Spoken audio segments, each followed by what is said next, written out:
Greetings and welcome back to Room 303 in our Chats with Emily, as we are calling our readings through the poetry of Emily Dickinson. We are in the Johnson edition, and we turn now to poem 369, She Lay as If at Play. Now, hey guys, this is a difficult poem for us to read. It's another death poem, as we often will refer to it. In some ways, we're back to poem 335. You guys remember when we already did this one? "'Tis not that dying hurts us so, 'tis living hurts us more." But dying is a different way, a kind behind the door. The southern custom of the bird that ere the frosts are due accepts a better latitude. We are the birds that stay, the shiverers round farmers' doors, for whose reluctant crumb we stipulate till pitying snows persuade our feathers home. And this poem that we're about to study is going to describe the death of a child. Now, there are one or two readers that see that something else is going on here. Some have even read this as a sexual reading, and I'll kind of leave it up to you. That is to say, a certain kind of metaphoric reading of the poem. But I think it'll be clear on the at least epidermis of this poem that it's a tragic poem about a young lady, a girl who has died, possibly a child, I think probably a child. Our assumptions are that you've been following our stuff at learnstrong.net down that left-hand side Chats with Emily, a playlist. I'm hopeful that you worked through already our set of introductory comments. I'm hopeful that you were able to place this poem in context of the preceding 368 poems we just finished with 368, How Sick to Wait. Now, Emily's eye for death as related to sleep is, I think, born maybe of her study of Mark 5, 21 to 23. We commented on this when we did the poem 363. The story of Jairus' daughter, where Jairus will come to Christ and say, "My daughter is dead," and he says she's not dead, she's just asleep. Now, historically, let's say it out loud, Emily watched and knew children who had died. And of course, the most famous of those is Thomas Gilbert Gibb, her nephew, who died of typhoid at the age of 8 in 1883. And some have said that this was such a traumatic moment for Emily that she never was able to quite get over it.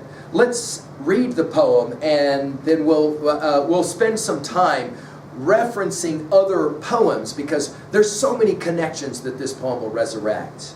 This is how she says it.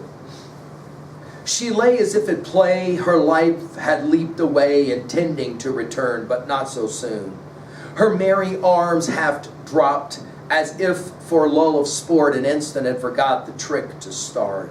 Her dancing eyes ajar, as if their owner were still sparkling through for fun at you. Her mourning at the door, devising, I am sure, to force her sleep so light, so deep. This is one of those poems where you do have a certain kind of internal rhyming that will happen, an almost like playful spirit, which has troubled any number of readers of this poem. Notice she'll begin with the pronoun she, but we don't know who. Lay as if at play, of course, dead, right?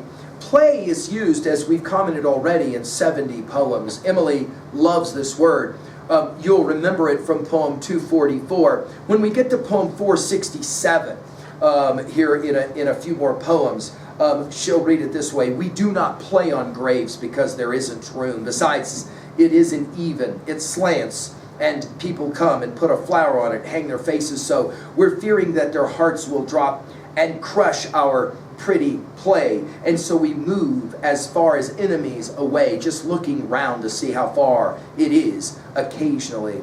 And when we get to poem 725, we'll play this game again with the word play.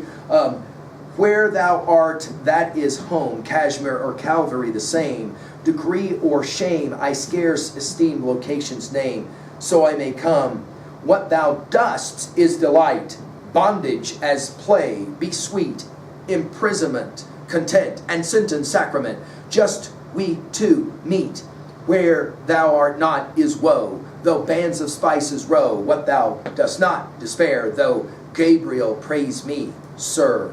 So this use of the word play as if is going to be the construction that we will see all the way through. Notice, she lay as if at play, her life had leaped away, to tell us, of course, that she had died, intending to return, but not so soon. In other words, death happened earlier than obviously she would have wished. There is some sense of possibly resurrection here with the intending to return. Now, guys, this is unusual for us because we're not accustomed to children dying regularly because, of course, the medical facilities that we enjoy. In Emily's day, however, that was not the case. Children could regularly die of any number of reasons, like we said, her nephew dying of typhoid. There's any number of reasons. But notice now the eye that Emily has. Her merry arms, of course, we go from play to merry arms, half dropped, as if in the very process of dying, Emily wants to invite us in to look at this child lying there dead. It's as if she was getting ready to go play, the way her arms are laying, as if for lull of sport. So we go from playing to sport. An instant had forgot the trick to start. You'll remember trick from poem 272. We're going to see trick again in 649, the trick of Lily, and as well 688, trick of the nerve. In both 272 here as well as in 649, the word trick is capitalized. In other words, it's as if she's pretending, like she's ready, she's going to jump up at any moment and go and play some more. And then we'll go to dancing. Her dancing eyes. You'll remember this from poem 143, and we'll meet this dancing again when we meet poem 605. Her dancing eyes ajar. You'll remember this word ajar from 289. We'll see it again when we go to 1055, and it will read like this for us when we get there.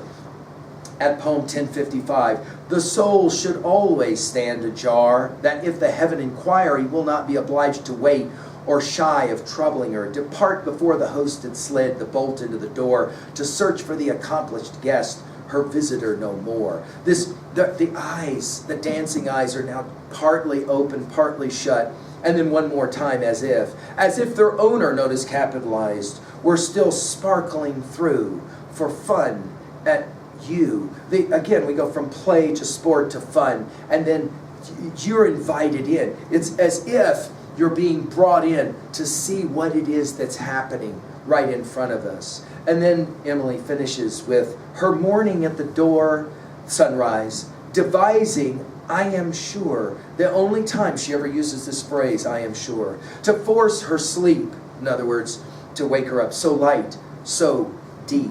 The sleep of death, again, as we have said from our study of 363, and obviously Mark 5, 21, 23. In other words, the idea is here, I'm sure that morning is hoping that she will wake up and go and play. The power of this poem at 2a is, of course, that the loss of a child is the most tragic of losses.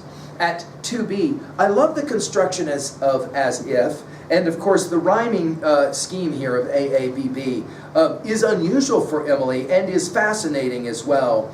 We also have a number of examples of alliteration happening, lay, life, leaped in lines 1 and 2, so and soon in line 4, sport, start in lines 6 and 8, still sparkling in line 10, in line 11, for fun, force in lines 12 and 15, door, devising, deep in lines 13 through 15 as well as 16. We also have some consonants at play here. Note, for example, her merry arms dropped for sport, forgot, trick, start in stanza 2.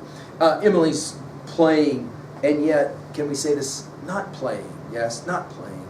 At 3a, well, obviously the Mark 5 passage, as we said already. I'd like us to think about two writers that Emily seems to remind us of at this moment. Dickens comes to mind, and of course, in terms of the death of the child, we can't help but think about Little Nell and the Old Curiosity Shop, and then of course, Victor Hugo's Les Miserables and the death of a child there on the battlements. Finally, at 3b, is there anything in your estimation more sad than the death of a child? And notice the way in which Emily captures that, and yet somehow does it brilliant, right? Brilliant. It's light-handed. It's not heavy-handed at all. Interestingly, when you study in the Johnson edition, we now will go from poem 369, She Lay As If at Play, to poem 370, and we go from death to heaven and her theology. Let's see what we can learn there. Thank you.